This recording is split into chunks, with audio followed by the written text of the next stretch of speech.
I was astonished that both of them stood their ground on the whole Epstein file thing. Anybody that's not taking APEC money is got a target on their back. Let's be clear. I was never going to accuse Mitch McConnell of being a real thinker to begin with. So as China creates new supply chains into South America, what are the odds of them turning back on the supply chains here with the U.S., the U.S. supplying China again? You know, I would say it's less than 50% that we go back to pre-tariff levels. I'll call it, you know, that's the inflection point, was the argument over tariffs and things like that. So, you know, the American farming community is always resilient. It's not like they sit on their hands and do nothing. So it's not that I don't have faith in the people. It's more, do we find those markets that make sense? Like, they may flip from soybeans to who the hell knows what, you know, beans and things like that grow in the same growth cycle, or onions or something. But probably not hemp.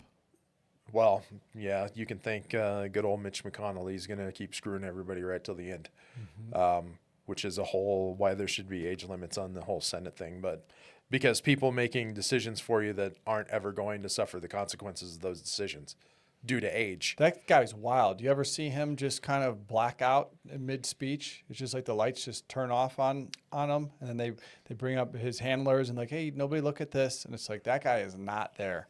Let's be clear. I was never going to accuse Mitch McConnell of being a real thinker to begin with, even before his cognitive decline. I'm not a big Mitch McConnell fan. I don't think that I think he's done a lot for himself. For sure. Just like most politicians. For sure. They've done plenty for themselves. I don't think that the American people factor into their thought process much at all. Agreed. And there's a lot that goes into that too, and we're wandering far afield from food and beverage, but you know, it's all connected. There's no skin in the game for them. I mean, we had a whole government shutdown, and every single one of them still getting their paycheck. You know, it's like, this is ridiculous. Like you've got the people that matter in, you know, FAA towers and TSA agents and government agencies that need to run, and you know, but you got your paycheck. Yeah, no wonder you didn't care if the lockdown ended. And got to insider trade through the whole thing too. Oh yeah, no, they're all dirty. This is not me like, oh, it's not left or right. They're all the same. They're all the same. And you know, I had one of my best friends in the world is a Marine. He's going to get pissed I said he was a Marine. He's a naval officer, but he was in the Marines. But we went to the Marine Corps ball and just last weekend. And I remember we were sitting there and I was like, I can't believe there are not more politicians here grifting their way through this just to get photo ops and all that.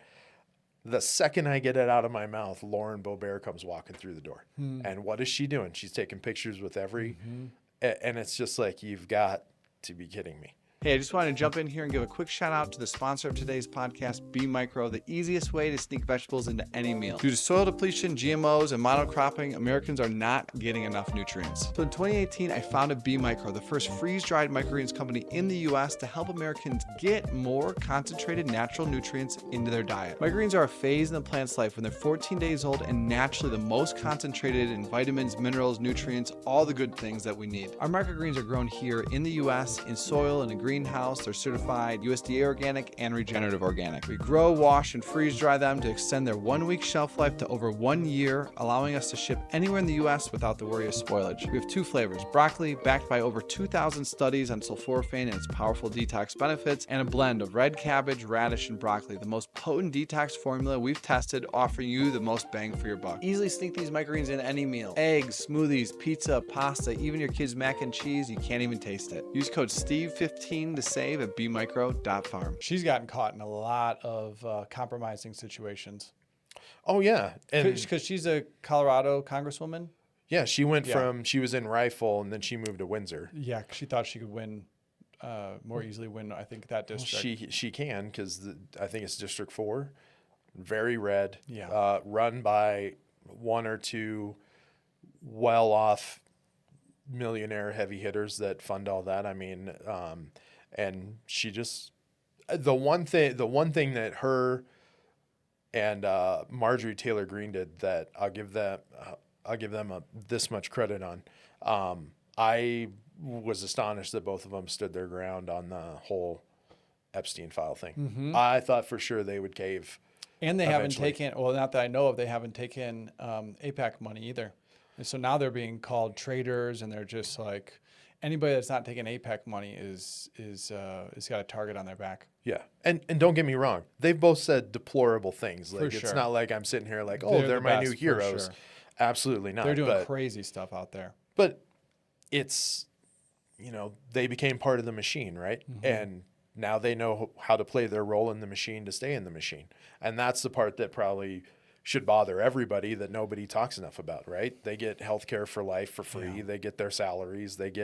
It's like, you and I don't have that. Yeah. We don't have that guarantee. And don't give me that best and brightest BS. Like, I'm shocked that half of them can tie their shoes in the morning. So the idea that, that they're the best among us and you can only get the best amongst you if you pay them until they're dead. It's like, that doesn't make sense to me.